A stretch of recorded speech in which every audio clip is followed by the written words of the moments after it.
I've seen so many people hypothesize about the significance of the little, tiny, menacing old people.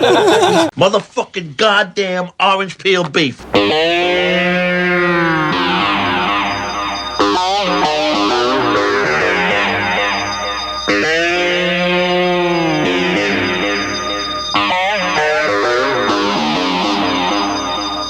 All right, everybody, and welcome to One Fucking Hour. I am Evan Husney, and here we are again, live and in the flesh here for the show. We, of course, got, to my left here, we got Mr. Tom Fitzgerald. What's going on, Hey, everybody. Doing great here. Welcoming in 2024. Oh, The only way I know how. oh yeah. right. Tom is a little impaired tonight. Yeah, this is one of those things that happens. For a series of maladies, my ears have plugged up so bad that I'm basically in a scuba gear and I can't hear myself or you guys. So I'm gonna guess what I'm saying and what you're saying, and let's see how that goes. All right, it might be a little Lynchian tonight. Yeah, a little. We'll see. It's perfect We'll see. timing. Might be some Black Lodge Tom. Some dream Yeah. logic. And of course, we got Mr. Marcus Herring over there. To that point, if I'm talking loud tonight and having to repeat myself, Oh yeah. if I sound like David Lynch when I'm talking, it's because I'm trying to make sure he heard me. Did you get that? Gordon. Yes, I hear you fine. Exactly. Yeah, this is like Oh, my some God. fire walk with me. Yes, Little exactly. fire walk with me humor to start out the show. And then, of course, we also got, for the first time live in the studio, we got Miss Rémy Bennett. Yes, hello. Thank you for having me. Yay. We're all in Hollywood, Hollywood. We are. Yep. We're in Los Angeles. which is perfect Yes. because right up the road is Mulholland Drive. Winkies. man. and Winkies. And Winkies. Yeah. We're between Winkies and Mulholland Drive, actually. Like kind of almost literally. Like, Shit. yeah. Yeah, I can feel it. I feel the vibes. For So- sure. Definitely. Well, we took a little, hiatus after, because the holidays were just the last few weeks. So now we're getting back to it. Rémy and I came out here to Hollywood just to visit here during this time. Thought, hey, we're all in the same fucking place. Let's tape a show live in the studio. It's so rare that we get to do this. So let's fucking get into it. Now, of course, this is the show where we talk about one fucking movie and we have just 1 fucking hour to do it. So, but speaking of Hollywood, just real quick before we get into this shit, because we're talking about Mulholland Drive tonight. We went down to some of the shops, got some Hollywood memorabilia here. Very excited to be wearing this now, Oh, nice. Hey, right? very styling. Right? Very Pretty sweet. Looks good. Pretty So sweet. that's official movie memorabilia. It is. there? that Yeah. you could buy right now on Hollywood Boulevard. That's the last I mean, one. that's we found Like that it. is available. No, I mean it was a vintage. Vintage. Oh, store. okay. I thought you went to like a really messed up, Is it dusty ass Kangol? place in the corner. Yeah. It is for the It's a people. For the people who aren't watching this video of us, which you Right. should, because we're all together in the same room. Right. I did get a Jackie Brown Kangol, and I'm very excited because I've always wanted one of these. But this isn't the only piece of movie ephemera I was able to acquire on this trip, and we went up to Rémy and I were up in Santa Barbara County. Mm-hmm. Santa Ynez Valley. We might have passed some filming locations, Oh yeah. and might have picked something out for you. Oh, should I just There you go. Yeah, why not? Yeah, go for it. We'll see if it makes the final cut. an unboxing? In unboxing. Da da So da da da da da da This is- da da da. Oh yeah. Da da da. Oh, you know I love this. What is it? It is a hitching post a hoodie, and it's from one of our favorite movies, Sideways, and it's the hitching post Yep. where From Maya Works. right? Yeah. And that very nice bartender, Yeah. who just Yeah. how you doing? Good to see you again. And it's right next to the motel Right. where they're staying, so that he could walk drunkenly from the hitching post Yep. at 2 a.m. There you and stumble to it. Thank you so much. This So- is That's this is baller. You Yeah. know, So that's your holiday gift. Your holiday gift was delayed in shipping, but you're gonna get it when I get back home because it has arrived since I've been gone. You'll have to open it on next week's episode because it's very special. good I can't Cool. wait. It's a good one. Oh, good. It's very, very Thank special. you. Okay, so should we get into this? yeah. And just to say, this is a teaser. Like we are for sure going to be doing Sideways Oh yeah, sooner than later. yeah. Tom has made me appreciate Sideways. Oh, yeah? More so than I, have in the past. Okay. But being there and going to the locations and getting I bet. into the fun of it, I think Yeah, we did some method tours. we did. Yeah. It was awesome. really weird. You live. We lived it. So It's we a did. 1 fucking hour tourism. It is. It is. Yeah. So anyway, all right. Tonight's episode, everybody, episode 93 of the show. Of course, we're doing 1 fucking hour on David Lynch's Mulholland Drive. We wanted to start the year with a fucking banger, and this is definitely that. So Yeah. I'm very excited. So shall we start the clock? Okay. Of course, we're in cell phone clock mode. So here we go. All right. And boom. All right. And to start things off, let's just do a little synopsis action on Mulholland Drive. kidding? well, it's tough. I mean, they tried. This is the back of the Criterion Blu-ray. They describe it as a love story in the city of dreams. Blonde Betty Elms, played by Naomi Watts, of course, in her big screen debut, which I'm sure we'll get into, has only just arrived in Hollywood to become a movie star when she meets an enigmatic brunette with amnesia, Laura Herring. Starting to sound kind of like a Snapper DVD synopsis here. Meanwhile, as the two set off to solve the second woman's identity, that's a weird sentence, filmmaker Adam Kesher, played by Justin Theroux, runs into ominous trouble while casting his latest project. David Lynch's seductive and scary vision of Los Angeles' dream factory is one of the true masterpieces of the new millennium. A tale of love, jealousy, and revenge like no other. So, Not bad. not bad. It's a tough one to A love do. story in the land of dreams is David Lynch's That was Lynch. official Yeah, tagline. There you go. It's his brand. But let's sort of start it off. I don't have much of an origin story with this movie other than, when I was coming up in, getting into movies, loving movies, knocking off all the Lynch films. I don't really remember when this came out. I don't think I was quite online with Lynch yet. But as soon as I did stumble across it, I remember it just left a huge impression on me. I didn't understand it. I didn't quite get it. I was young, but still, all the emotion was there, and you could feel everything, and the music and everything, and there was emotion and sort of meaning behind everything, even though it was definitely a puzzle. And over the years, you can see the through lines, which I'm sure we'll talk about from his other films, and the same sort of surrealistic symbolism sort of translates from one film into this film. And so I think I've, over the time have unlocked it. But I don't necessarily appreciate it in this means this, Right. Mulholland Drive explained, bro. Exactly. We're not explained guys and gals. It's like The Shining when we talked to Yeah, we want to steer away from that because you could, for fun or not so fun, that's what you could spend hours on that. This is that kind of film. Totally. So I think we're gonna have our own little approach, but Totally. Any origin story? Well, I was going to have Rémy kick it off because Rémy's a special guest. Okay. So why don't you tell us any origin I'll story? be quick with this, but for me, this was a big deal. I was, I think, a freshman in high school. Can you hear me, Tom? Freshman in high school. I was on the Upper West Side, saw it at Lincoln Plaza Cinema. Ooh. It was a big deal because as a kid, I was a gigantic Lynch fan. As I mentioned on the Shiny episode, my dad really crossed some boundaries. And I feel sorry. Hello, Dan, if you're watching. Hi, Dan. I called him a child abuser on the last episode. But so the same thing with The Shiny, he also showed me Fire Walk with Me when that came out. So I was really young. But then we watched all of Twin Peaks together. Every Lynch was kind of like our family activity, like watching Lynch films. Damn. And kind of, and the Jungian stuff of when you talk about the decoding, it's not like that stupid sort of TV decoding of the lost kind of viewers. It's he deals with the Jungian collective consciousness and the themes and the dream logic. Well, and the there's symbols. not, it's not about you can find the right answer. Right. It's just, you can find something for yourself out of this. That, might not be directly intentional as far as the maker Lynch, but it's satisfying because this film also includes you, the viewer, in a way.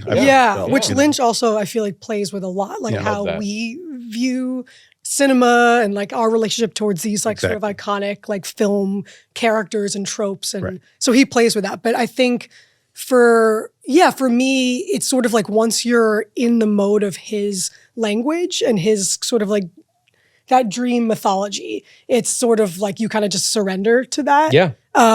So yeah, this was a huge deal for me. One of my favorite films. I was a huge peaker. I mentioned that before in college. Was super into it. Blue Velvet was big for me. Elephant Man was big when I was a kid. Yeah. And then Eraserhead. But by the time like A Straight Story had come out and stuff, it was sort of tapering off to me in my head. I was sort of thinking like Paul McCartney stopped making good albums like in 1979 or something like that, or and he doesn't have a good one after that. So I kind of thought like he's tapering out, Lynch.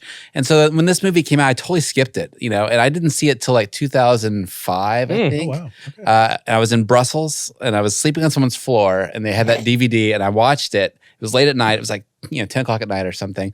And as soon as it was over at midnight, I was like, let's watch it again. Wow. And I turned it out and I watched the entire movie again. It's probably the only time I've ever done that. It was like watch the movie twice in a row.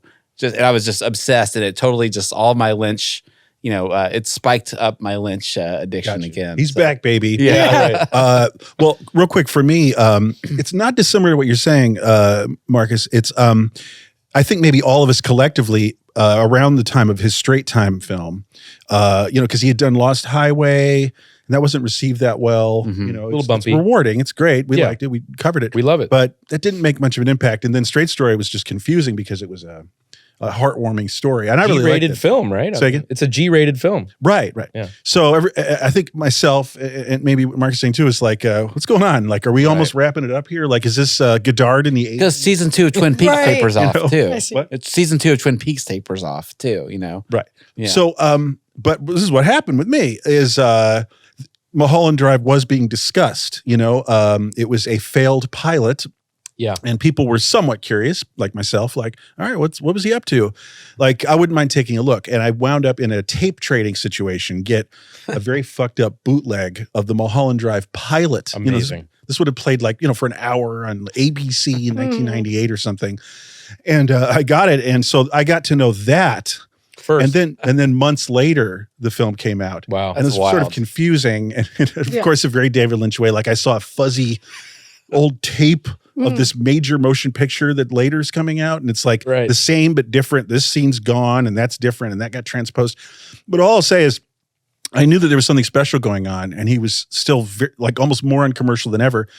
It was that one shot where Justin Theroux's character is playing with his wife's jewelry with pouring paint all over it. Pink paint. And I went because I was very stoned. I remember I watched this is me watching the bootleg, and it's like fuzzy, and I'm like, what am I watching? And Billy Ray Cyrus. This was going to be on ABC. Like, we'll be right back. And I was like, this is fucked up headspace.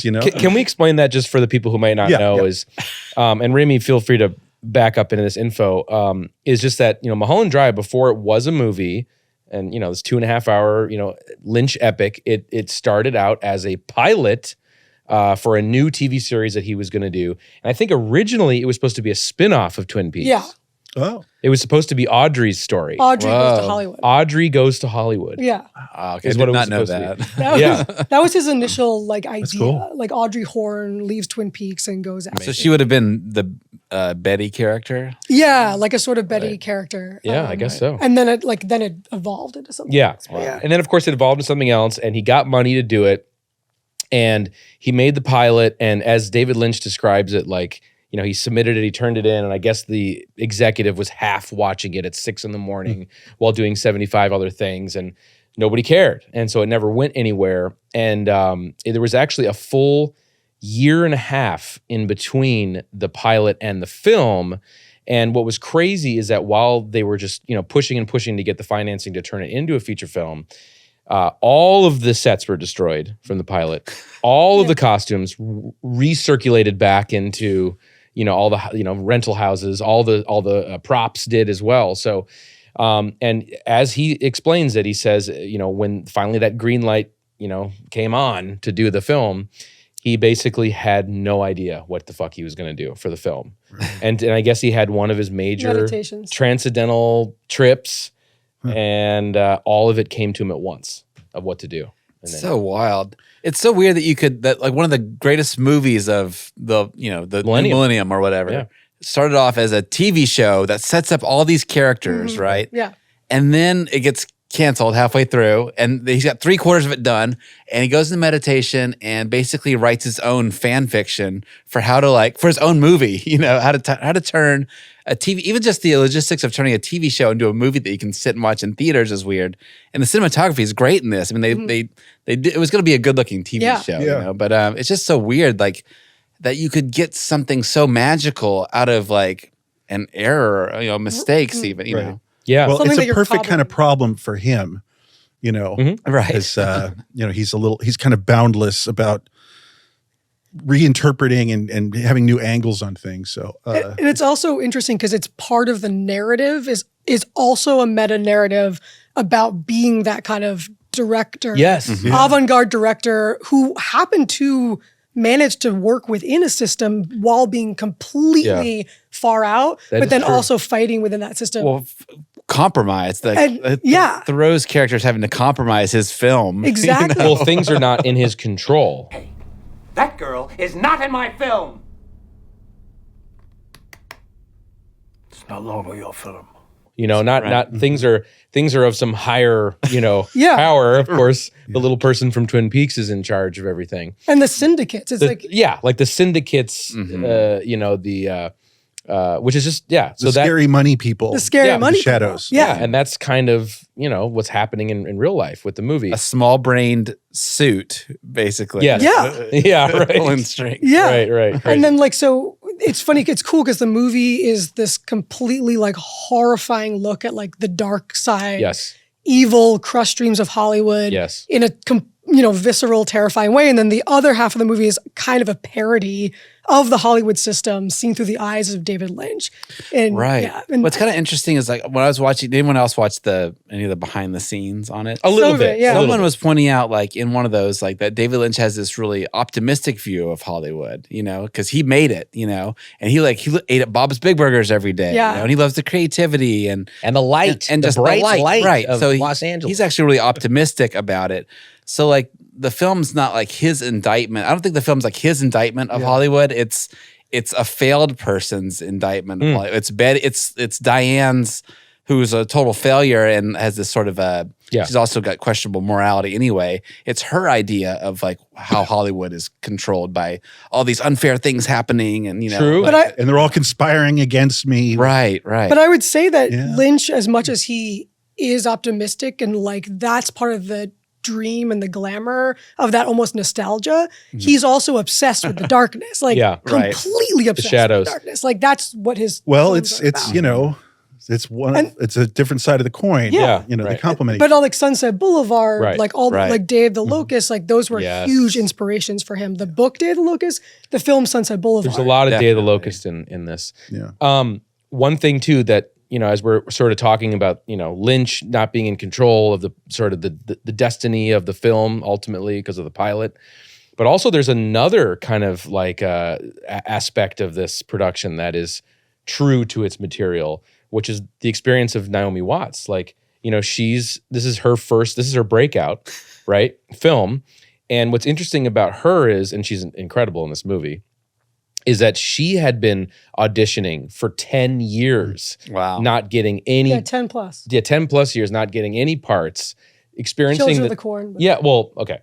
But experiencing all of that rejection Yeah. and all of that objectivity and everything. She was going to be another failure. Yes, Right. 100%. And so she lived that experience. And for whatever reason, David Lynch saw that in a photograph of her, an 8x10, and then met her and then saw that within her. She lucked into the greatest role I know. for Yeah. actor to Yeah. illustrate their rare range. I To mean, have a there's star-making single Incredible. performance. Yeah. I got to say, I think there's another element of this strange the practical aspect of all this failed television pilot. Yeah. And what I mean is, Mad Men. If it was on HBO, Mad Men would have had more famous people. Yeah. And we would not know who John Hamm is. right. You know what I mean? That was a star-making turn for him. And so what I'm getting at is these are like low budget people Yeah. who are Yeah. populating this TV pilot. The Totally. way Twin Peaks had a lot of low budget Right, people. right. It wasn't star-studded or anything. Yeah, happy accident. So that's why Naomi Watts had a chance. Meaning if it was a feature, Yeah. you know, from get go, Mulholland Drive would have been maybe had like So interesting. help me out, like somebody at the time. Well, it could have been Nicole Kidman. Yeah. Now right. because they were like best Exactly. friends. That's all I'm saying. or Laura Dern, or you know, Yeah. yeah, maybe. or Legally Blonde chick. Oh, like Reese Witherspoon. Reese. Witherspoon. But that's Ah, that's also interesting because in Mulholland Drive itself, like when Betty is auditioning, she's auditioning for this kind of like low rent, kind of hokey, almost movie, soap opera. Yeah. right? Which is kind of Right. like the equivalent of like a network TV. Yeah. And then like in the other set is like the highbrow Lynchian, you Right. know, Film. hipster director. down the hall. Yeah, down the hall. And there's like these two Well, alternate. God, it's too bad we only have an hour. The one thing I really liked, just this little thing, and then I'll begin really shutting up here, is the portrait in the crappy movies audition. Yeah. The rendering of the director. He just looks like an old relic. Like, I like that more. Really give yourself. Now you know, like remember, it's very He's campy, amazing. The hack, old yeah. school A hack. Hack. Yes. actor, Yeah. hack director. Excuse me. And that was thrilling. I love that. Like because Incredible. it was so intentional. So don't play it for real until it gets real. With themselves. Yeah, together. Yeah. Yeah, just, with and themselves. be together. Yeah. Don't let it happen until it happens. Yeah. Yeah, and he has that look. Right. Yeah. You know, anyway. Yeah, yeah. And then there's like the polar opposite of like the cutting edge hipster director. Thank you. That's all I'm like saying. doing the Kind cool of a shit. Haircut. Kind Yeah. of a Bob Vila type looking guy. Those audition, I mean, is it time to, that audition yeah. while we're here? While we're here. I mean, Let's scene it up. We're doing that scene is one of the counts. best. Roll it. For me, that whole string of auditions is so incredible. And great scenes. just to see an actor, it almost teaches the audience what a good performance is Totally. before we see the second set of auditions, you know, so we can really tell that the first girl singing is way better than Camilla Rhodes or whatever. But Betty's audition, it's so crazy to have a movie like she delivers lines twice, the same lines twice, and we get to see Yep. two different versions of that. Yeah, like the roommate, you know, practice.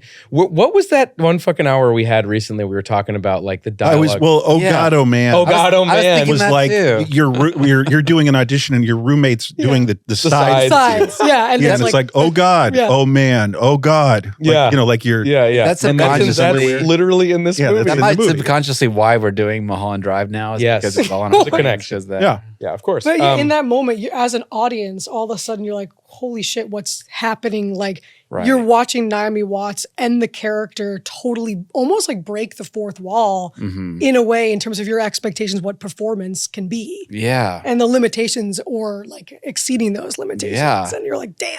Yeah. Right. And she's so talented just to see that Amazing. illustrate Well- that range of like a decent audition at home and then just Yeah. really Well, I mean, it shows Yeah. like stellar. her capacity as an actress because she had to perform doing a good performance. She had to act that she was Yeah. doing a good Yeah. performance. Yeah. It's like a Yeah. layer Yeah. Yeah. beyond. Yeah. You know? And Yeah. so Crazy. That's wild. if you think Yeah. about it. And I think like Lynch was saying too, that like when you have this like talent and this drive and you've been working and getting rejected for years and years and years, like finally when someone gives you that chance, it's almost like it all comes out. Like when someone gets that chance right away, they become apathetic and they become Right. lazy as actors. And it's like Yeah. when you have that inside of you, it's like, it was really, she was like, her soul was like opening up. Yeah. Yeah. And so it was, you were seeing the actress opening up But too. Naomi Watts, are you describing? Naomi Yeah, Watts. but we Sorry. As, but all, Could be. exactly. Right. Could be. That's why it works. It's so genuine and sincere to her. It just like fits perfectly because her experience, you know, auditioning for so long and being rejected for so many years, and then having this opportunity with this movie is like her own audition. You know, And- it's so crazy. And before that, she's being Betty, who's like very happy-go-lucky, almost like a relic from another Doris era Day. of film movie. Yeah, like a 50s movie or Yeah. something. I her was thinking more performance. James Wynn character. Oh my God. Not a bad call. Yeah, I know. Like, is what I was thinking. But it's that dream too. And like it's Right. it's so sad because it's like that dream of that every girl who wants to be an actress, that it's like you will walk in and you will wow them and they'll say, this is the Yeah, girl. fantasy. Yeah. And then Fantasy, you get yeah. pulled away. And it's like Yeah. it's that like City at Schwab's. But What is like, it like? Right. I can't remember who, but somebody like Alana Turner was discovered At Schwab's, yeah. at Schwab's malt shop. Yeah, Malcha. Right, Yeah. right. And That's- that's the story you always And that's hear. probably ruined like a million lives. Yeah. Hearing that. That's what exactly. And all these ingenues come to town and Mm-hmm. they turn to porno. Yeah. Well, 6 months exactly. later, But one other weird thing, this is maybe totally off base, but this is something that occurred to me this time watching it. I don't know if this could even be verifiable at all, but like part of me was like, when she's talking about, okay, in the scene, right, the dynamic in the audition, when you really listen to the lines that they're saying, Right. it's about a young girl who's being sexually hit on by an older man. Oh, yeah. Who's the friend of her father. Yeah. So And suddenly I was like, is that Diane's story? I don't know. Like Right. Laura Dern's character in Wild at Heart was sexually assaulted Yeah. by her father's friend. There's definitely something weird going on with Diane's like past, because the moment where one of the other great range scenes is when she's like crying and masturbating. Yeah. all the Yeah, time, totally. and you're just like, Heavy. it's an abused. There's sexual person, trauma you know. there. Yeah, Yeah. exactly. And it's like, Laura And Palmer. she's an aggressor towards in the scene right before that. She's like, Diane, stop. Yeah. Stop, so Right. she's the tradition, or the thread of like abuse is like carried on from that person to the next. Yeah. you know? And it's not explicit, which I think is cool. Like it's like not something that he's telling you about the character, but you're kind of inferring. right. Yeah. There's been trauma. Right. She's come to find validation and she's fallen into the trap of, either getting abused again, maybe becoming a call girl, getting wrapped up in this like exploitation. Yeah. right. So If we can, just because the clock is the clock, but just kind of just to start to talk about because this film is sort of, to use a Tom word, bifurcated, in that it does sort of have a dream fantasy first half, kind of like Lost Highways in a way. Yeah. It's like it's got the dream fantasy first half, and then you got the cracks that start to crack through. The real sort of story is cracking through the fantasy. And then, of course, we by the end of the film, we understand what really happened, or some allegorical sense of it. But the scene that contextualizes the nightmare that this movie is, one of the most quintessential David Lynch scenes there is. oh, We mentioned it earlier, Winkies, which is That's a big Yeah. deal. I've watched that many, many times, more than the film. Like, Yeah. just analyzed it, yeah, Now, truth be told, you and I, I'm sure, we always think of, Madman again, because that fucking guy in Winkies, who's the Yes. patient, who, Yeah. Guys Oh. of Fright, he's selling Utz potatoes. Oh yes. oh yeah. Take it right. from a nut. Yeah. Anyway, he's incredible. very weird. We're always kind of Yeah. complain that he's a Love little miscast. Yeah, he's a little miscast. He's weird in Mad Men. And then also, though, it's like seeing, it's the Winkies guy in Mad Men, and it's disconcerting, blah, Yeah. blah, blah. Yeah. But that guy's face really is special, though. Yeah. So, And I think that's like half of it for me is his weird, they cast a face beautifully. it's kind of reptilian. Yeah. That's one of, something. Yeah. There's And, oh, go ahead. No, I don't know. I just want to make sure we give a shout out to that guy's face. Yes. You know? Madman, yeah. Well, there's totally agree with you. And then also the cinematography, which I was really noticing this time, is so strange in that Yeah. scene. Yep. So strange. It's not shot the way a normal dialogue scene is shot. The camera is moving, drifting the Yeah. entire Yeah. time. And it's really disconcerting. I mean, it's definitely contributing to the atmosphere. Yeah. And it's something I've seen this movie like 10 times. Yeah. I've never noticed it till It's this like time. it floats. Well, there's Yeah, Steadicam. Yeah. Great Steadicam work throughout the whole film, by Yeah. the way. Just But incredible. it gives you the actual feeling Yeah. when you're in a dream Yep. and there's something ominous and you can't put your finger on Yeah, it. And that's the feeling that's scarier than Normally it would be locked off, right? Yeah, or right. just Right, like sure. on a tripod, barely moving, but it's really moving. moving. Or actually, I thought you were going to say like they would overdo it. Oh, If it's like, this is a dream, Yeah, yeah, wobble, yeah, yeah. wibble, and, like the Doors or something. Yeah, yeah, yeah, Ugh, Shout out. But what I'm saying is, what you're describing is very subtle, Mhm. the camera movement. But what really gets me before the big ending Yeah. Right. is there's a dreamlike thing of repetition where it's like he's describing, you start realizing, and he starts realizing, I'm basically describing right now Yeah. because you were over there, he's saying to his doctor, whatever, and you're paying the check. And then like he looks over and he's like, well, Wait. there you are. There you paying the are. It's like check. a So recurring nightmare. it's like my Right. destiny, Recurring the nightmare. destiny of this moment is happening because I had a dream about what's happening. I'm in the dream. It makes your heart sink It too. really You're real. You realize Yeah. it too, and you're like, oh god. and you were like, scared. Yeah. And the genius, like the Ooh, genius it's horrible. of this scene too, is the fact that it works in a vacuum. You know, like you don't know who any of these people are.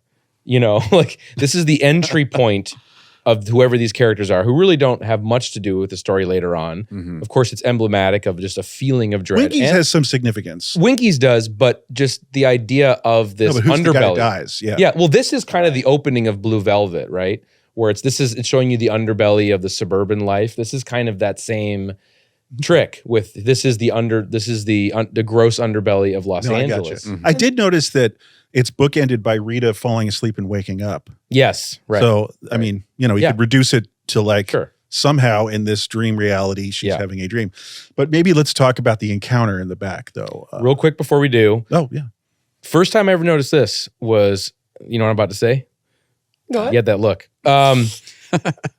The push in with the Steadicam going into the, where the trash is behind Winkies. Graffiti on the wall, WWF. Really? Yeah, dark side. Interesting. Did not notice the I'm sure that was- WWF graffiti on the. Sure. What does it all mean? Totally, yeah, right. That just blows everything out of the water. All What the does old that mean? theories. Yeah. All right. Winky is winking at you. Yeah. So Winkies at me.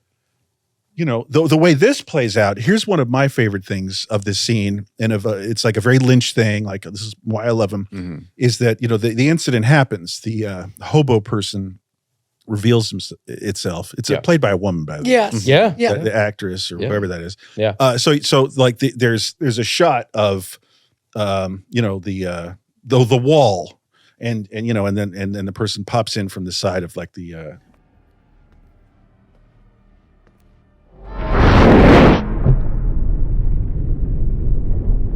With a dumpster. great sound effect. But what's happening is he often after the hobo appears and then disappears, he keeps cutting back to the same shot that is unpopulated by know. the hobo. It's just the wall Right. next to the behind the dumpster. I know. Love It's that. just like that's such a great choice. Like I guess it's like maybe you're sort of having a primal fear. Like is the thing coming back? Oh, totally. It's the place right. of the bad thing Yeah. that I saw. yeah. Well, because what he does is he imposes this or imbues these spaces with energy. That's what Lynch does. And that's why he's so it's so deeply viscerally terrifying. Yeah. where it That's could now be- a cursed place. Yeah. But Yeah. he does that Yeah. with it could be, like an empty space that's Yeah. darkly lit. Yeah. Mhm. And there's the sound design. Oh, yeah. And that empty space That's the is best. imbued with all of your terror. Right. Love Every that. bit of your Right. terror. Love that. Right. And it's fucked up. And I love One other thing, the sound design. Yeah. It's like I've never heard it before, and I was watching it today with my horrible ears. My heart- Sure you heard it. What happens is it feels like you're hearing the sound of loud nothing. Oh yeah. Like when he, Yeah, white because you don't noise. hear him screaming. It's like when he basically Yeah. screams and exclaims, Oh, and it just goes like, yeah. Yeah. and it becomes like The fear is too violently much. loud, oppressive. well, it's nothing. like it's like when there's like a grenade in a war film or something. Yeah, Yeah. I was scared to death, literally scared to Yeah. death. And Yeah, it's- love that, and he does this so wonderfully in this movie, Lost Highway 2. We talked about it a little bit. Mhm. Is the idea of like it's such a nightmare logic or nightmare vision thing of like, when you're having a nightmare and there's something around this The dark worst feeling. corner, and like in the anticipation of what and it's going to and be weirdly, you're walking to it. to it, And you're walking, right? you can't stop. Right? And Yeah. you're like, what? But like Lost Highway has that too, where Ooh. Pullman's going in and out of the like dark corners of his own house. There's Yes. nothing scarier than that scene. Yeah. Yeah. One technical thing I like that you Yeah. pinpointed about the sound. Sorry. It's as if a terror bomb went off, Mhm. Yeah. as if in like Saving Private Ryan, Yeah. Right. That's what- literally a grenade went off. Yeah. And like this is you're hearing subjectively what the person next to it is hearing, like, ooh, yeah. The way that creature But slides no in. bomb went off. Yeah. Just a hobo went like, ugh. Yeah. Yeah, I know. Well, like Yeah. a demon hobo. A demon. Yeah. Demon hobo. But That- Fire Walk with Me too. Sorry, go on. Oh, well, the pilot ends with the like hobo's like face. Really? So does the film, more or less. Right. That's true, yeah. But it I know what ends you sort of like around when she dyes her hair, and then it just cuts to like the hobo staring into the camera for Oh. like a long time. Like Wow. you see, you get a good glimpse of it. Wow. and she has like a beak, yeah. Yeah. like so weird and so disturbing. And like Yeah. the other thing too about it is I've seen this movie 10 times, right?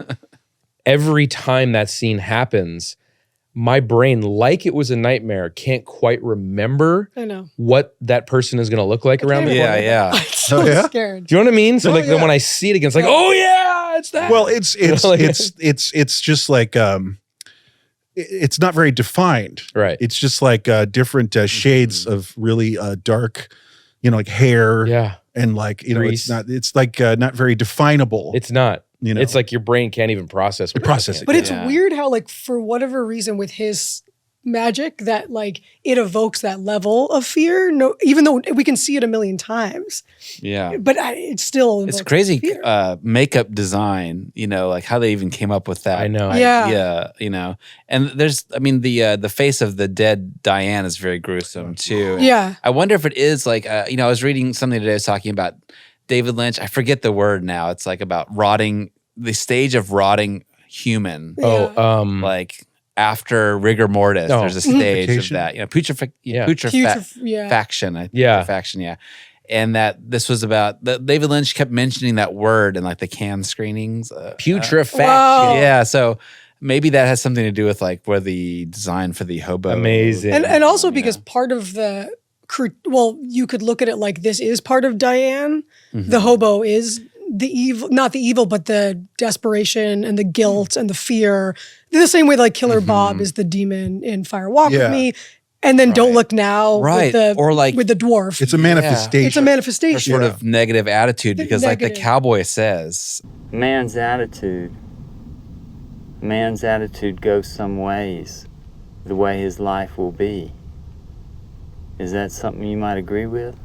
a Yeah. man's attitude goes a long ways in determining Right. Yeah. how his life will No. be. And Betty has this sort of like bright, shiny view of life. And Diane, because of her abuse or whatever, has this sort of like, she's always very, when we first meet Diane, she's very negative and like, she's already damaged. So, Well, can we Yeah. can we get into that just real quick, because it's interesting just to talk about, like, when you talk about like, what happens in this movie, the idea of, so what we're seeing in the first half of the movie, more or less, because there's a lot, it's not this simple, but of course you're seeing sort of these idealized fantasy of Betty, Yeah. right? The Betty version of Diane. Yeah. yeah. Right. And sort of and then as it goes along, you're getting the cracks of her guilt, as you were mentioning earlier, but you don't know why yet. You don't know why there's anything Right. that she would feel, guilty or, whatever Right. for.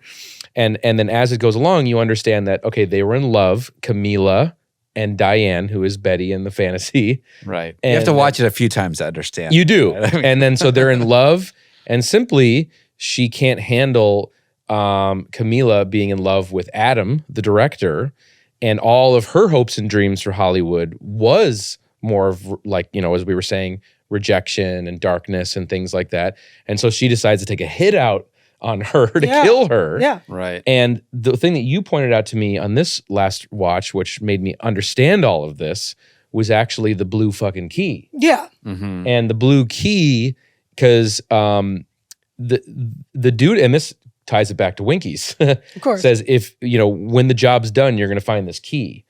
But all this, as the first time viewer, you're learning after the fact. So you have to, in your mind, almost think back, because there is the scene when she is, masturbating and crying. The key's right there. Mm-hmm. The So reminder of the, that's like, okay, I've killed her. The Yeah. reminder. of and you that. can't go back. You can't go back. Yeah. So all of it does tie together, I Right. think, quite beautifully. Yeah. Yes, what does the key unlock? And he just laughs. Right. Yeah, right. Because it's then- all the darkness. Right. Right. And then Winkies is literally the scene of the crime. Right. And it's so the Winkies itself is resonating with that evil and darkness. So when the guy is sitting there, The hitman. he's like, he's having those Oh. the Sorry. weird guy. Yeah. He's having those premonitions of like, this is where it happened. Like, Something really awful. something really happened awful. here. And Right, LA, right. by the way, when you walk around LA, nighttime, daytime, you feel those vibes. Winkies I've everywhere. said this before. Something bad happened here. Terrifying place. In the world. In the world. If you catch it on a certain angle, Oh, It corner, is. Terrifying. It can be very upsetting and weird, like Chilling, dark alleyways. alleyways, Hollywood Boulevard at night, the Oh, underwear Hollywood in the Boulevard during the sun on day. street. Yeah. Is almost Yeah, worse. who works Right. there? Yeah, right. No, yeah, you see like the lingerie on the street in the daytime, and Oh, you're like sure. the one high heel, and what happened in that motel room, and what? It's the darkest place in the world. Inland Empire also goes hard on that as well too. I was gonna say too, in terms of like the overall theme of this, in terms of how a girl goes to Hollywood and like life is destroyed and violence and death. Lynch is like super inspired by the Black Dahlia story, but also Marilyn Monroe. Of course. And so Right. these are two stories that he was trying to adapt. He had bought the rights for Severed, which was the Black Dahlia. I didn't know he bought the yeah. rights to that. Yeah. Great book. That Everyone John should read it. Gilmore wrote. This idea of the naive, young, pretty girl going off to find her dreams, right? And then Norma Jean Desmond or whatever. all of that. So like for him, throughout all of his work, like you have the archetypes. You have like the Marilyn, and you have the Betty, Elizabeth Short, whose name was Betty. Her nickname was Betty. And so it's like, and also the blonde and the brunette. Yeah, So yeah, you he have loves the that. Betty and Veronica Yep.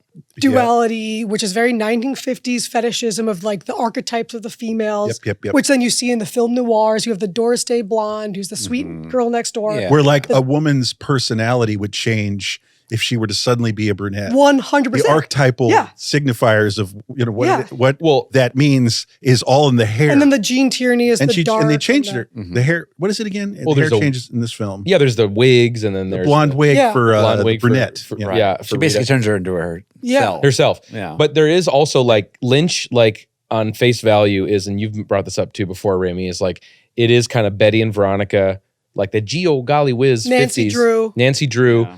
meets Igmar Bergman, Persona, Yeah.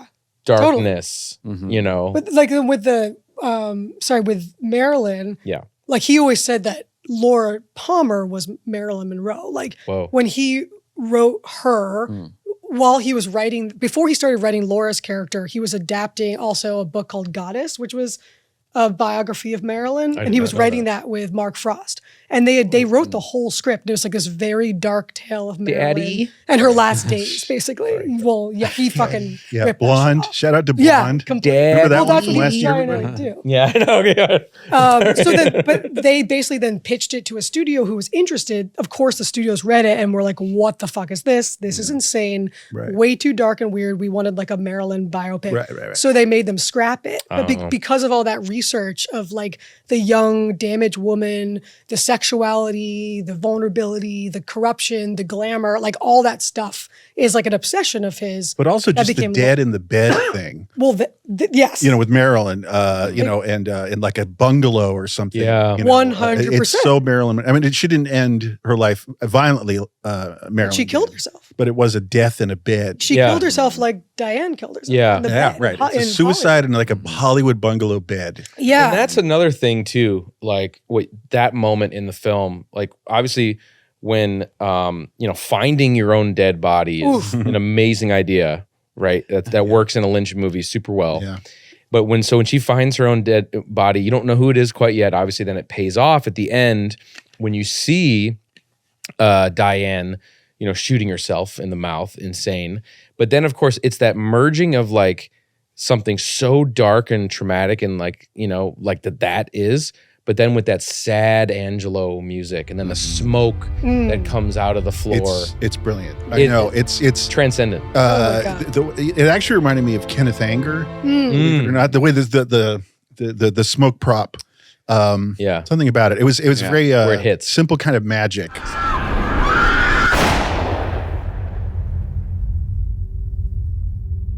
Simple. Almost like a magic trick. Yeah. Yeah. But it made it all very transcendent. Yeah, that's what I love. Can we about him. talk? Can we extend this by an hour? Just do an hour on the little old people. Yeah. Because no one's ever found the blue key for that shit. Yeah. I've seen so many people hypothesize about the significance of the little tiny menacing old people that we met in the airport like for 2 minutes. And they're like laughing in the Like, car. Right. And I let go. That's when, there's Yeah, ways of totally. thinking about the jigsaw puzzle of the David Lynch Yeah. universe, but I'm like, I don't know. It's happening. I don't know. happening. Right. And it's terrifying. It feels a little Rosemary's Baby. Yeah. A little, but also, not really. Fire Walk with Me. But I want everyone's The theory. ending being 2 minutes of screaming. You know what I mean? Also, Fire Walk with Me. Love it. But just the ending being 2 minutes of just screaming. It's felt no, like that. but the little flat- tiny Well, old yeah. people. So you each need to give me your theory right now. I'm kidding, but I think that there's all these theories, and people sometimes stress about. I mean, like 100%. This movie is about it's a dream. The first 3/4 is a dream, and the end is the real life. Let's put that so to bed. little tiny. Well, hold on. people are There in are real life? all these little. There are a lot of like loose ends because they were tying up the show because they were setting up a show. I think, and I think that sometimes people, the instinct is to be like, well, that doesn't really fit with the theory or whatever. But I think sometimes he does just give in to like a good gag, a good visual idea, something that he came up with. I think he will like cave to that and be like, this is something that's powerful and cool and interesting, and I'll put it in there, and it can be. I think I don't it's know. a dream moment. I think it's a dream nightmare moment, and it's probably like It's the thing she experiences before she kills herself. No, I know. Those I little know. old people are important. I know. Yeah, I mean, who knows? Well, at the beginning, they were like parent type figures. That's what I'm Well, there saying. you Like, go. they're the Okay. people Yeah. that are bringing her into this world and letting her, spread her wings and Why go. did they get so menacing? It's her guilt. You know? Yeah. I think it is something to do with the guilt of Yeah. like there was the purity that she remembers Okay. from her dreams of childhood Yeah. and the old people, the jitterbug contests and the wholesomeness. They're like and- the first scene of Blue Velvet. yeah. Exactly. And then all of a sudden they become almost demonic. It's Yeah. like what used to be wholesome and pure. Right. Even Right. their It's men. Because there's that corrupted, yeah. weird, there's that weird scene with them right after she leaves them at the airport, and they're just And sitting in they're the car going, like they're in No, peace. she's They're- like, yeah, that's Yeah. good. Yeah. Right. It's like Yeah. we're gonna They're like we're gonna like torture her soul or something. It's Yeah. weird. They're like NPCs or something. They don't have their script anymore, Oh, and they're like yeah. or side characters from the movie. They don't have their script anymore. Or they They're didn't, just or like they yelled cut, but they just left the camera rolling. Yeah, and yeah. left that footage in. Yeah. It's overextended. I think it's him playing But around. I think brilliantly. there is something about this idea of like when you go back to the jitterbug contest and you imagine who this young girl was in Canada, and it is a little of a Dorothy Stratton Star 80 thing too. She was from Canada. Yep. She was a beauty queen. She worked at the Dairy Queen. She won a beauty contest. The Blonde. pimp comes and finds her, but then she gets The into darkness you know finds the exploitation, but wants to be a movie star. right. Suicide murder. Right. So, Wow. I think he was taking from that too. Yeah. But there's something about like who was that girl before that Diane she saw, was the jitterbug. you know, jitterbug and she had contest those winner. stars in her eyes and she wanted to believe in the wholesomeness. Yeah. And then all of a sudden, like even those, it becomes that darkly corrupted. even those Meaning people there's are no just safe place. Yeah, there's no safe place anymore. right. And that's actually Fire Walk with Me. There's a lot of that symbolism where like the angel in the painting Laura Palmer has above her. It disappears. It disappears. Like all of a sudden we Scary. don't have these people anymore yeah. that take care of us. There are no angels to There's save no you angels to save you. in Hollywood. Yeah. Yep. That's our message, everybody. There we go. Yeah. Yeah, Exactly. no shit. Beware. Or parking spots. But the thing is that about Angelo is I just want to mention because I got to shout out Angelo Badalamenti here because that marriage of those two guys and how they work together is simply fucking incredible. unbelievable. Yeah. It's unreal. And the music in this movie, without the music in the movie, obviously without the sound design, it wouldn't be half as good. But really, without the music, it wouldn't be as powerful as it is. And just like those moments, like the smoke coming out of the bed, like we were talking about, and the ending, the superposition of Oh yeah. both of them and those swelling strings and everything. And what I love about there's videos on YouTube, you can find it of Angelo and David composing together. Yeah. And it's one of the funniest processes I've ever seen, which is, David seated at the piano right next to Angelo. And Angelo's just playing something and he'll be like, "No, Angelo, no." And then he'll maybe say a few words to him that'll get him back on track, and then he'll start playing something beautiful, and I'll be like, "Oh, Angelo," and then that's how it works. You know, Angela telling the story of him writing like Laura's theme or whatever. Yeah. That's a really powerful. Him telling that story and playing the piano with the music. Yeah. Is really powerful. But it's like shamanistic. Like there's something about how he works. Like that's why it transcends normal filmmaking. Shout out to Angelo in the movie too. Yeah. I thought you were gonna say the best him spitting out the espresso. That is so sickening. And that was in the pilot. I remember I was saying before, like, what does like that mean though? Well, I mean, he does it is happening to an extent where there's an implied significance to that moment, and but it's just so grotesque. I remember though that was in the pilot when I watched the That's VHS wild. tape. And there was another moment where I was like, David Lynch, Exactly, man, like, what? 1998. but let's just explain what we're saying is like he's spitting out unapprovingly of the supposedly great espresso. And it's like it's lingering. There's been a lot of anxiety around the espresso building up to that moment. But it's very grotesque. It's like spitting out, and it's like it goes on too long. It feels just to get just to plant a seed of overanalysis. It's like it feels kind of infantile or something. Like pre-toilet training or something. No, really. But look at like, Harvey Weinstein, like these people who are these grown babies who are like That's literally what I'm throwing kinda saying, tantrums, and you're having to walk on eggshells, and it's ridiculous. You know, it's a grotesque reaction. Grotesquerie. Like baby doesn't like Yeah.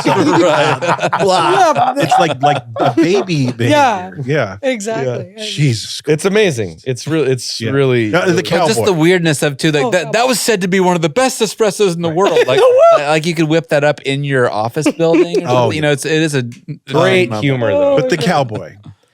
Dude, I love the cowboy. What's going on with the cowboy? Because he pops up. Cowboy. They lot. had the confrontation at the ranch, but he's at the party at the end, like, whoop. And then he wakes her up. Time to He wake says, up. "Pretty girl, time to wake up." Hey, pretty girl. Time to wake up. Yeah. Which is so. So what's the deal with him? Well, I like the cowboy, just real quick. I just love how it's like a non-actor, friend of David's, some eccentric cat that he knows, and he's like, oh yeah, he's gonna be the cowboy, and then like, and he brought his own wardrobe. He brought his own like priceless That's wardrobe. And like, it's like comically oversized bandana and the hat's too big. Yeah. But he's like menacing and yeah, sure. but he's got some folksy wisdom. Well, and, he's like stern. Like every word he says is in with great intention and kind of Black Lodge-esque. Yeah, and controlling. And like it's confrontational, but it looks like he's trying to do good by the director, right? Isn't he? Like, well, no, I think he's the one who's basically. I don't know, to me, this is how I interpret it. He's like, you better cast her in this fucking movie. Yeah. Or all hell is gonna break Or all hell's gonna break loose. Yeah. And I sort of think that it's emblematic of the syndicate of the, he's trying to say that, these sort of unseen forces in Hollywood. But he's also he opens up with that philosophical your attitude. That's true. Your attitude, yeah. And he's connected to Diane in some way too, right? Yeah. I mean, just like in her psyche, yeah. Right. Yeah, he's in her psyche because he's a character. I think in her psyche. he's a character in her psyche. I mean, I think it goes back also to the Wizard of Oz stuff because there's so much There's a lot in of all that. of his films of that where like you have kind of like the Tin Man character and the Scarecrow, and they are these bizarre. Yeah. Well, he's an archetype like out of an old 50s child's toy chest. Yeah. Yeah. Like Toy Story even. Yeah. Yeah. Well, as we're getting here, 13 minutes on the clock. No. I know. What? I know. We should talk about just a few other scenes. Do you want to talk? We would talk about Silencio. I mean, Club Silencio. Yeah. I mean, powerful moment to me, kind of the bridge going from what is real, what isn't real. And that's a great Lynch trick of, again, not being on the nose, in a creative sort of abstract way, letting the audience and the characters in the movie itself know that what you are seeing is not real. And we're an audience watching an audience being given a display of how there's like it's the artificiality of a presentation. Right. There's an amazing sleight of hand too, where he shows you exactly what he's going to do before, so she's lip syncing, right? Yeah. She's giving this amazing performance, but she's actually lip syncing. he tells you that before. There's no band. They show you the trumpet playing, and then there's nobody playing the trumpet. You know, they show you everything ahead of time that like this is not real, Right. and then you just get swept up in Rebecca Del Rio's like, Yeah. performance, and it's so moving and just like beautiful, yeah. you know, you're almost brought to tears. Yeah. you Yeah, know, yeah. And they are what it's so powerful. But it's a recording, and she Yeah. passes out. Yeah. Yeah. And we've seen some lip syncing earlier in the film too, with the on the set of the Sylvian. Oh yeah. Right. auditions Sure. or whatever. Yeah. Yeah. I guess. Well, 'cause But it's that's something all about like facade. the artifice of the, you know, like Hollywood Yeah. itself. Yeah. Exactly. You know, Illusion. Yeah. Illusion. And even the facade of that 1950s glamour and that, like, what was really behind that. Right. It was never really Well, glamorous. also about It was all sexual. To be honest, it was all sexual exploitation. I mean, like those.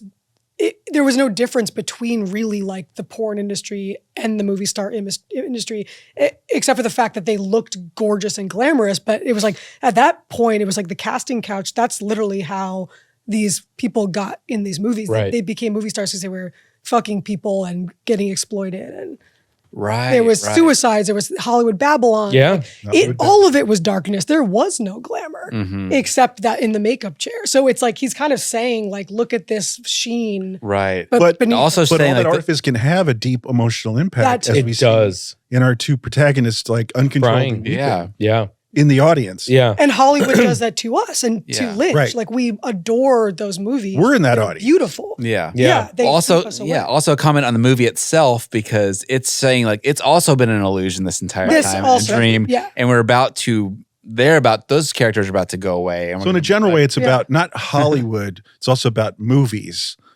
Yeah. And, you know, like you could simplistically say, oh, the magic of movies, but like it's more complicated than that because movies, unlike another art form, like it's the closest to dreaming, Yeah, Yep. exactly. you know? Right. And our attachments to these characters, they become part of our collective unconscious. Like these icons, we all know them and we deeply, like Jimmy Stewart, like whoever, like Yeah. we have this They love live for them. forever. They live forever. In our collective Yeah. I think it's kind of like what, you know, Babylon was trying to get at, you know, in its final Oh, act. Oh, shut up. Don't do this. Sorry. dream. Oh, my God. It's so painful when those characters leave too. For me, Yeah. like it's hard for me to go to see this. I wish I could see this movie again for the first time and be as confounded as I was. Yeah. You know, I know. and feel all the feelings. You know, and Yeah. not be distracted. Just sit there and feel it all again. But I remember being like getting swept up in Rebecca Del Rio's performance, being very upset. You know, and then. Yeah. And then you feel bad like, once she passes out or whatever, and you realize just recording, you kind of feel like you were tricked. you Yeah. know? Well, And then you lose those characters for the rest of the movie, Yeah. and you're like, God, I want to see those characters. Yeah, like where's it's so it's Betty? painful. can we you actually know? talk about that singer for a second, like Yeah. specifically? Yeah. Yeah. Because I think we're responding to the beautiful voice, but that isn't necessarily her at all. But it's the way she looks. And she looks, kind of speaking to what you're saying, she looks beat the fuck up. Mm. You know, like it looks Yeah. like she's like probably a big old drug addict, you know, probably a prostitute or something like that. She looks, you know, her makeup's all messed up. This weird She looks kind of like she's an glam. attractive person. Yeah. Yeah. Yeah. But she's Made up kind of. she I love her she's beat makeup. up. Yeah. She's a And then she tear. passes out maybe because Mm, she's tear. like, you know, ODing or something, you know. You know what? It's interesting that scene, and maybe it's because it's like in Spanish or whatever, or partially in Spanish. Like it does feel like a Jodorowsky Mhm. Yeah. scene. Yeah. You know, like I Right. could. Santa Sangra. It really feels like Sata Sangra. Yeah. Absolutely. It's that really moving Roy Orbison song too. Yeah. So it's like it's familiar, but it's alien. too, Right, 'cause it's there in you go. Spanish, so. That's true. It's that Yep. 50s Yep. He nostalgia, loves but it. then with something like deeper and darker. Yeah, Like, yeah. And then also Dean Yep. Stockwell in Blue Velvet. Oh, yeah. Yeah, right. With Roy Orbison. Like, He you kind of end up looks like looking- Dean Oh, really? Stockwell. Things in pruning. dreams, I walk with you in dreams. I talk. Yeah. Like Yeah, it's, yeah. that's the Yeah. movie. Right. What Beat it up is. ass looking Crying. people, Yeah. like beautifully crooning, lip syncing, beautiful crooning. Amazing. Yeah. That's a weird special place. Yeah. It really is. Do we want to talk at all about I know you mentioned earlier just about like the neighbor and that whole thing. Do you want to talk about that? Go for it. Okay. Well, I don't No, I'm just saying that before we recorded, it was just today, just watching it again, that made me start thinking. I had my own thoughts on it, and you guys, interestingly, had lots of others.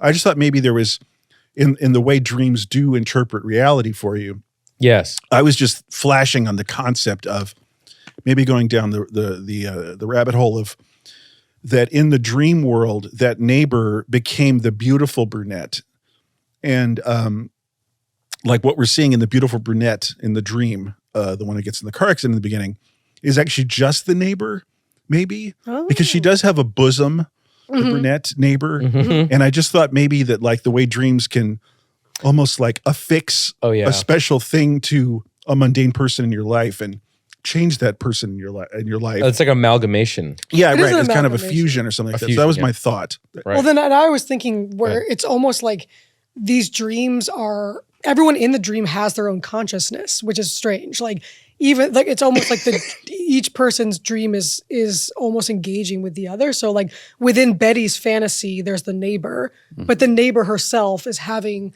this recognition when she sees Rita. See, that was the layer you brought up earlier, and I was like, oh my God. That's what I, Because all I was doing was saying that in the dream, I guess, is the what is the word I'm thinking of? Whatever, the beautiful, iconic version of the neighbor is seeing the real neighbor. right. And it's like, hey, wait a minute. I know you. You're me. Like, and I'm the idealized you in this person's dream. That's just what I was playing with. Yeah, yeah. You know, and maybe all of it's And maybe all of true. Well, because it's You know? like we were saying before too, like that's where Diane and Camilla were having their affair in that apartment complex. And so the neighbor was like, witnessing what was going on. And she was kind of a witness to that, the whole relationship unraveling. Right. And But also, I thought something else too. Like, again, I think there's multi-tiers, layers. They switch apartments, and there's the practical consideration of the why. yeah. But it's also is kind of a like a Polanski kind of like like Tenant. tenant kind of replacing thing. Like Yeah. like it's a mundane thing. Like let's switch apartments, but it's like let's switch who we are. And then she says something. It's like I guess you're not. Diane, like we're looking for this person and like the I neighbor's guess, not recognizing you. I guess you're not. I guess that you're person. not So Diane. Wow. It's just something about like identity swapping, Like through fragmented. apartment Right. swapping. Yeah. I don't feel like the neighbor's that important, honestly. I think maybe just for like situating like where we are in time. That's I a think cool- I think she kind of walks into like Yeah. I have the piano ashtray. Yeah. Like, you know, Yeah. I think it's like kind of the winkies. There's that list of clues that like Studio Canal made David Lynch release or whatever, Yeah. you know, for how to solve the movie. you Really? know? Yeah, there's like a list of like, it's on the back of one of the DVDs. It's like, and I think he released it at the screenings or something. You Yeah. know, in the initial screening. It's on the Yeah. DVD. Yeah. It was like the clues, and some of it was like, where's the ashtray? You know, But it's like very obtuse. coffee cups. Well, because you know, but at things like that point too, in the narrative, that's when the cracks are really forming. So like when you're, right. when you're having a dream and you're deep in the dream, Yeah. in the total fantasy part, but then slowly consciousness starts to Gotta creep get in. up You for kind of get, school. yeah, exactly. I You kinda, think- yeah. So this is the part where they're about to see the dead Yeah. body of Diane, Right. And so all of a sudden the little things are like the Not what neighbor they see. looks at Rita. Rita's like, huh? Like it's like Right. that's Diane See, I- waking yeah. up. Like Totally. she's I slowly think waking they're up. all- the dream is looking at the reality. That's what I'm trying to Right. say. I think The they're dream all looks still at the reality. filtered through Diane though, Yeah. like because like the Rita is not Camilla like in real life. You know, I think that she is. I thought so initially there was some like real link to them, but I really think it's just Diane's dream version of Camilla. 100%. And then basically she turns into her blonde, and then Betty just disappears, Betty and it's disappears. just Camilla. So she becomes that Because you the know. idealized Betty, she can't hold on to that anymore in her head. Like Yeah. as the dream continues, it gets harder to hold on to the wholesome Betty. That's why the And masturbation was so frustrating. Yeah. And then Because it was like that fantasy was not fueling she couldn't get masturbation. that fantasy. Yeah. Real quick, we have 3 minutes and 45 seconds left.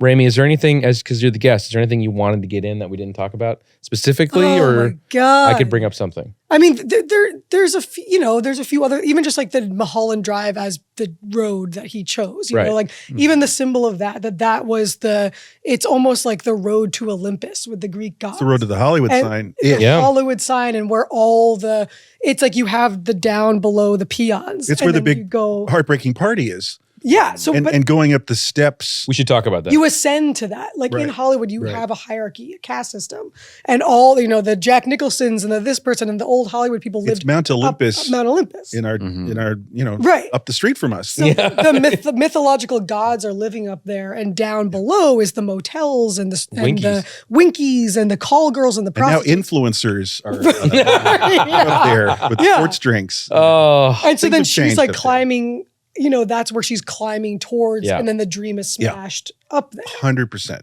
So, The geography of Mulholland Drive, the film, yeah. is very significant, yeah. Because it's funny, it's a film that goes from a Winky's back alley, which could not be more unlike Mulholland Drive. the Mount Olympus Yes. of Mulholland Drive It's up so in the LA. hills. And it's heaven and hell. Yeah. This 100%. is hell. It is, and it's Which is hell? Pinks. Which one's hell? Oh, and oh Pinks. Pinks, The hot dogs. Pinks, yeah, of course. Yeah, Sponsored by Pinks, but it, and but that whole scene at the dinner when you do realize, like when you see It's heartbreaking. Diane's heartbreaking, obviously because like you're seeing Camila kiss another woman and then she's gonna get married to Adam. What the Yeah. fuck's going on? like everybody but you. yeah, exactly. Yeah. And then Right. and then you're seeing that, but that's the scene where you get to understand her backstory. That's the jitterbug contest and Canada and coming in. That's where a lot of the movie for me kind of God. starts to make sense. you And know? his mom like patting her hand. Yeah. Oh yeah, Like, right. bless your Coco. heart Coco. kind of thing. By the Okay, way- Coco. Brilliant shout out to have Ann Miller, Yeah. I know. Yeah. who's like a compatriot of Mickey Rooney. Shout out. Yes. We were A here lot of last. Broadway Mickey Rooney. together. Yeah. Mickey Rooney this time last year. Yeah, right here. Mickey Rooney time. But no, it's great to have that kind of thing. Also, I think it's Lee Grant Yeah. makes that great Louise. spooky appearance as the Yeah. neighbor. Oh, yeah. Isn't that's that Lee incredible? Grant. Yeah. No, but what I'm As saying is Louise. having those old Hollywood faces, especially Ann Miller, Yeah. like picking up dog shit. Like Completely. this. Yeah. Very like So like to important. have a face that's right out of those Yeah. Yeah. old mid-century times makes it very haunting. And she's Yeah. a perfect face for it. Overly made up. Yeah, the Coco element is so important because of like that history of those old apartments where people would go and live there and they would almost be like vaudevillian. And that's like Day of the Locust, and they'd go into their auditions and they'd come back, there'd be like a midget next door and a giraffe and a young girl who's like a showgirl. And Yeah. and it's all that like weird kind of like Kangaroo. kangaroo. And so yeah, I think the Coco My bit God. is very We have under a minute to talk about the botched hit scene. Oh, Oh, a great moment of comic relief in the movie, of course, when the hitman, tries to just kill that guy. That's amazing, by the way. I Like, love oh that yeah, Yeah, it's like the history of the world. Yeah. Funny, right? The black book guy. History of the world and phone number. I love And that jackass. That's like an amazing whole little world How many unto itself. errors. It's Yeah. a little like Pulp Fiction-y It is in a cool way. Like it's almost It is. like But isn't Pulp it Fiction pops into Magnolia, the Hollywood sorry. story. Of Oh, Mulholland yeah. That Drive. hitman guy's in The Big 90s. Lebowski too. Yeah. yeah. He's like The the 90s. hitman guy is like he's always a toughie, Oh, he's great. Lebowski. All right, everybody. That is. Oh, I know. I'm sorry. 1 fucking hour on Mulholland Drive. Lot left to talk about there. An absurd task I knew it was going to to be do hard. 1 hour Absurd. on this film. I know. But But 4 people. hey, I know. But That's hard. but it the is math. but it is a testament to this movie. I'm just sitting here listening to you guys and just like thinking about God, movies like this, man, where like, you need like 1 fucking day to really get through them. We don't have that anymore, really, with Yeah. anything. And it's amazing. Oh, they don't make movies like They that? don't make them Not like that this. anymore. I don't know. Iron Claw was pretty good. Oh. Wah, wah. Not so much. Yeah, we wasted our time seeing the Iron Claw. Yeah, all right. Well, we got that. Well, we might address that at a future. That might make a might make an its ugly head. appearance on the show, of course. But man, I don't know. Just there's so much to talk about with this movie. There's so much just amazing choices, Yeah. and I mean, it's David Lynch, obviously, but this is definitely up there for me in terms of one of my favorite films. I also love, not that to go on about it. Yeah, we're but- cheating. No, we're cheating. But No like, cheating. I love that there are those empty spots in like the characters' histories that you can fill in. Yeah, And like you have enough information where it's like you use your imagination it makes it participatory. Right. and you participate in Yeah. the story. It's a shame that like Cheating.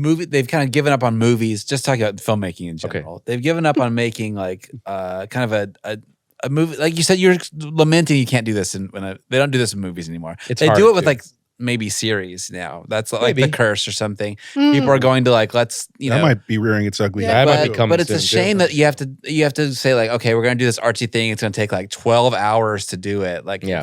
I miss the days when you could just squeeze it all into Yeah, 2 hours. in a I know, feature you know. film. Yeah. Like you're saying that it might be, some really rewarding stuff in these Totally. series. Yeah, Right. But he's saying that every frame. like that's like those 14-hour commitments. They should all do what David Lynch had to do with Yeah, I Mulholland know Drive what was you mean. don't make a series out of You it. know Just what? Squeeze it I into just squeeze think it into a is- TV show. There's something rewarding about the rigor of time limits. Yeah. Yeah. And Like You wanna- no, I this. think we're pretty acclimated to that. We sure are. That kind And- of rigor. And 1 fucking no, hour. But of course, that's not just like anybody can walk off the street and make No. a film, as labyrinthian and, rewarding and as fun and crazy as Mulholland Drive and make it sincere and work.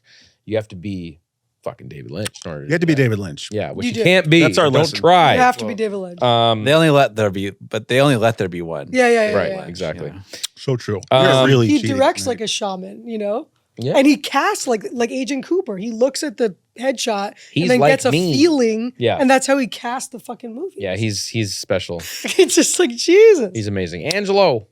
All right, so let's talk about next week. Obviously, we're not going to be together. We'll be back on the normal format. Go ahead. This is live, but we talked about a film fresh in our minds, and I think maybe next week's film should be this film, Oh. and we can defer Okay. the Departure. other one to down the road. Okay. So, Okay. have you seen Sideways? You want to go? I'll be the virgin. You want to You haven't seen it? No, I haven't seen it. You haven't seen Sideways? Sorry. No, it's cool. Well, then you'll see it, and It might not blow your and mind. you'll be the new guy. Okay. Yeah. All right. I'm gonna love it, mean- right? Yeah. I'm just No, watching the it's- French one that you sent me. French one, what? Wasn't there a French? No, it's a Japanese. There's a Japanese. one. Okay. We're doing the Japanese version of Sideways. No. Google it. Well. Well, I'm throwing it out there. Okay. Well, we'll see what happens. Curveball. Let's film both versions and we'll see which we pick. Because I was kind of into what we were going to do. Okay. Well, we could ignore what I just said, yeah. and this will happen at some point. Yeah. And we could do our original plan. You want to just do that? I think it's a fun pick. All right. Let's, But Oh, this right. is coming. Yeah, now I remember.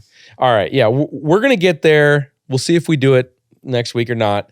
But next week, little departure. And look, hey, we've been doing a lot of things from the 90s, 2000s era lately, and I'm kind of digging that. Let's get to another fucking comedy, man. After the darkness and strangeness of this movie, let's get into something that's, one of the best comedies of all time, right? Oh yeah. Like top 2, 3? I love it. Yeah. Yeah. All right. We're going to be doing next week 1 fucking hour on Waiting for Guffman. Ooh. Yeah. Drive in and get a Coke. Yeah, right. Right. And I'm so excited for this. We, of course, did Spinal Tap. I think that was a few years ago now or whatever. Mhm. And now we're getting into Guffman, man. So that'll be next week. And then your birthday episode's coming up soon, in a few weeks. Yeah. Yeah. So you're going to have to start making some commitments. Everyone to get prepared for that. Yeah, get ready for that. Who knows Do what you have to do. Who Start knows what- fasting, Yeah. dieting, exercising. Yeah. Yeah, exactly. Who knows what the hell that's going to be. So, all right. Next week, 1 fucking hour on Waiting for Guffman or 1 fucking hour on Sideways. All right, we'll do Guffman. Okay. But I'd like to address Sideways sooner than later. I mean, like, We will. I'm a fan. Welcome You guys were Well, just we there. just did election. you Right, know. it's fresh. The trip was fresh. That's all I meant. Okay. Yeah. All right. Well, we'll see what happens. But I'll go ahead and watch it just in case. I thought you'd Just in seen case. it. all right, everybody. And a quick shout out, of course, to the 1 fucking hour Patreon. Patreon.com/1 fucking hour is where you can sign up for just $5 a month and you get instant access to all of our bonus episodes, our audio commentary tracks, all that good shit. Best way to support the show. Thank you to everybody who's doing that. A lot of people over the holidays signed up for the Patreon, which is Cool. pretty sweet. Nice. So get on there, do that. And anything else you guys want to talk about before we hit them with the... No. You guys have a show coming up next month? Oh. Oh, us. We'll talk about it next week. All right, next week we'll get there. All right, everybody, we'll see you next week, but we can't leave you without your of Zen. All right, everybody, have a good rest of your week. We'll see you next time. All right, take care. Bye-bye. All right. Peace. Bye-bye. Bye. It's an interesting thing to have something that makes you think of something else.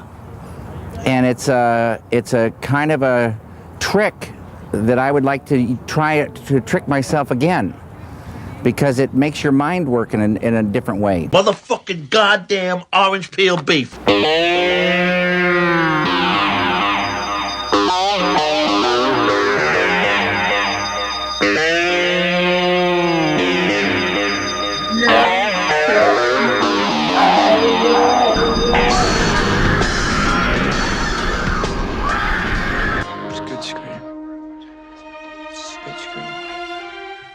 That was wicked, man.